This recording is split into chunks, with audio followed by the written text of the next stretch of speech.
अभिनव कला समाज में स्टेट प्रेस क्लब के तत्वावधान में संवाद कार्यक्रम का आयोजन किया गया।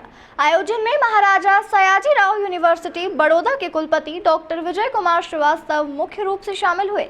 इस दौरान उन्होंने आज की पीढ़ी के लिए शिक्षा कितनी जरूरी है उस पर विस्तार से चर्चा की। इसके साथ साथ उन्होंने नई राष्ट्रीय शिक्षा नीति को लेकर भी चर्चा की।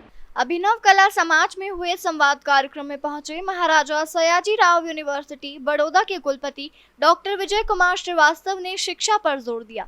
उन्होंने कहा कि शिक्षा व्यवस्था में परिवर्तन की आवश्यकता थी। वर्षों बाद नई राष्ट्रीय शिक्षा नीति धरातल पर आई है। जो शिक्षा नीति लागू हुई है उससे शिक्षा व्यवस्था में सुधार तो होगा ही, लेकिन समाज और देश का विकास भी होगा। डॉक्टर श्रीवास्तव ने नई राष्ट्रीय शिक्षा नीति और उसके प्रभाव विषय पर अपनी बात रखी।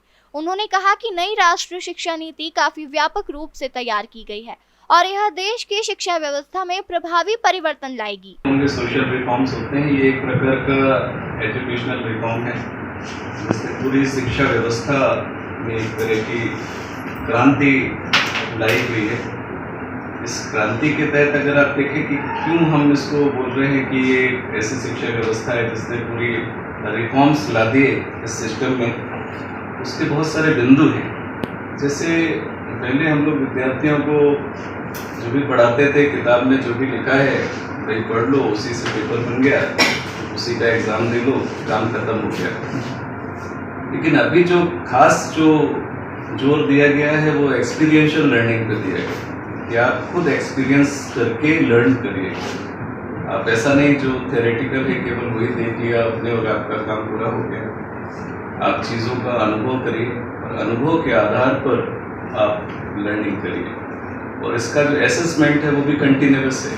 जैसे कोई भी विद्यार्थी कोई प्रोजेक्ट के थ्रू। वहीं डॉक्टर विजय कुमार श्रीवास्तव ने पूर्व की शिक्षा की हालत का भी जिक्र किया। साथ ही बताया कि नई राष्ट्रीय शिक्षा नीति से शिक्षा व्यवस्था में गुणवत्ता आ रही है। यह शिक्षा नीति भारत के नेतृत्व को विकास की मुख्य धारा में लाएगी। तो ऐसी कॉम्पिटेंसी की बात ऐसी इस शिक्षा नीति में की गई है। उसके अलावा भी अगर आप देखिए हमारे भारतीय ज्ञान परंपरा, जो कि जब हम लोग विश्वगुरु थे, विश्वगुरु होने का हम विश्वगुरु माने जाते थे, इस शिक्षा नीति ने पुनः एक बार भारतीय ज्ञान परंपरा पे, खास ह्यूमन वैल्यूज पे खास जोर दिया गया कि क्या मानवीय मूल्य है, उन मानवीय मूल्यों के आधार पर किस प्रकार से हम लोग इस शिक्षा को विद्यार्थियों तक पहुँचाएँ। परंपरा का केवल गुरुकुल पद्धति नहीं है, गुरुकुल पद्धति भी भारतीय ज्ञान परंपरा का एक हिस्सा है। इस संवाद कार्यक्रम में स्टेट प्रेस क्लब के अध्यक्ष प्रवीण खारीवाल समेत शिक्षा जगत से जुड़े कई लोग और प्रबुद्ध वर्ग के लोग शामिल हुए। इंदौर से द नेशन टाइम की रिपोर्ट।